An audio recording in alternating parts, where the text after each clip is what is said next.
Hi guys, so it is the 21st of June 2020 and we are going to sow our biennials today. So there's a mixture of reasons.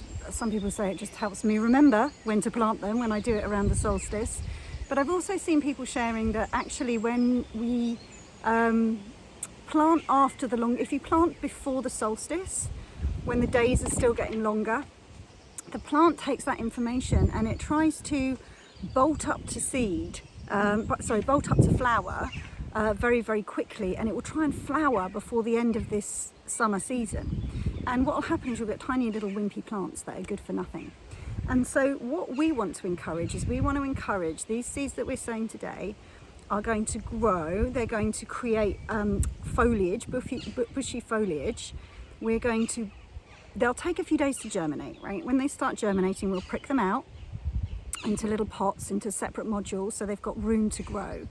And then come September time, we're going to grow them. When they're little seedlings, we're going to be putting them out into the field, into the beds, and they will overwinter. So over the winter, they'll grow really strong roots and lots of foliage. And then in the spring, that's when we want them to flower with their big, strong blooms. So if we sow them a little bit later, then if we sow them after the solstice, so after the 20th of June this year, they won't try and flower before September. We don't want them to flower before September. We want them to flower early next year. So that's why we've left it until after now. Now you can sow any time from now all the way through July, I believe, for most of these seeds. So don't worry if you don't get it done this weekend. I just wanted you to leave it till after this weekend, but now get those packets open and we're going to start growing. So you have all got between you different varieties of seeds, and I can't quite remember who's got what.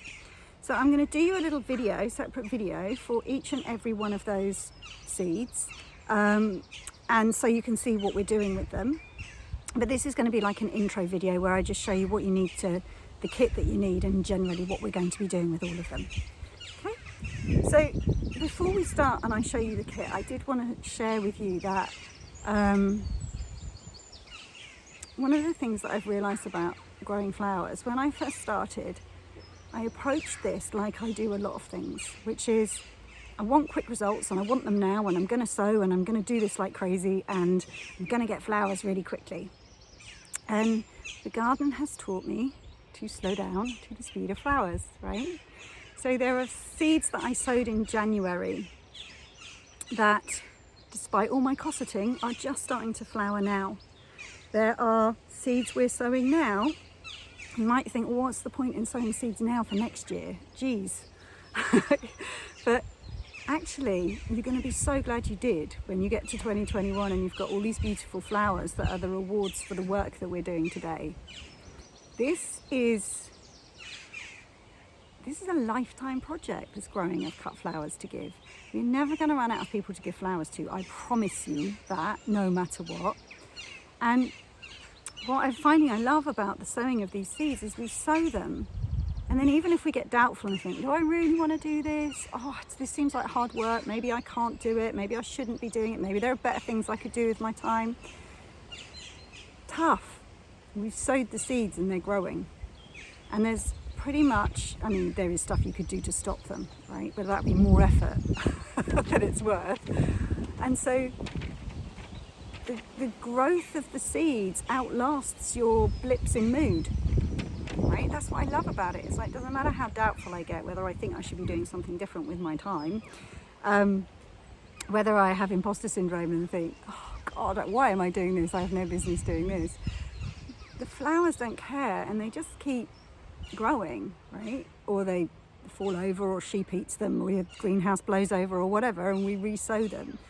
But there's a pace to that, there's a certainty to that, there's a slowing down to that. So as we are sowing, this is probably the longest gap you'll get between sowing and seeing a result in terms of a flower. And it just teaches us, I don't know, to me it just shows me, we're sowing seeds now for the longer game. There's no rush. This isn't a race to create blooms. This is a lifelong, heartfelt project that we get to grow into. Like, how cool is that? anyway, enough of the philosophy, let's get on with the growing. So I want to show you the setup that I've got set up here in the garden today, just so you can see that I've got everything in place. And the reason I want to show you that is one of the things I've learned from growing flowers.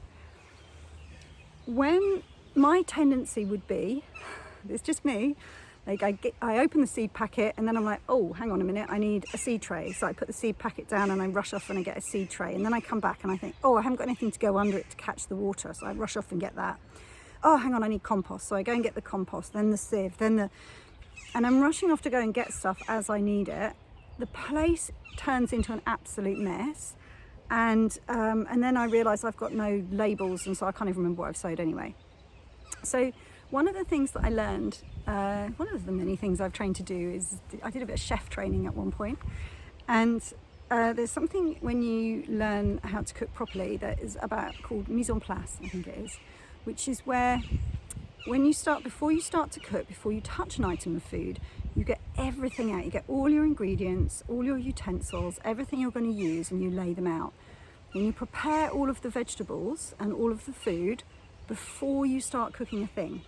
So it's all laid out in front of you, all ready to go. And then when you start cooking, it is so simple, it's so easy, it's so enjoyable, it's so quick, it's so much fun to do when you get your shit together before you start.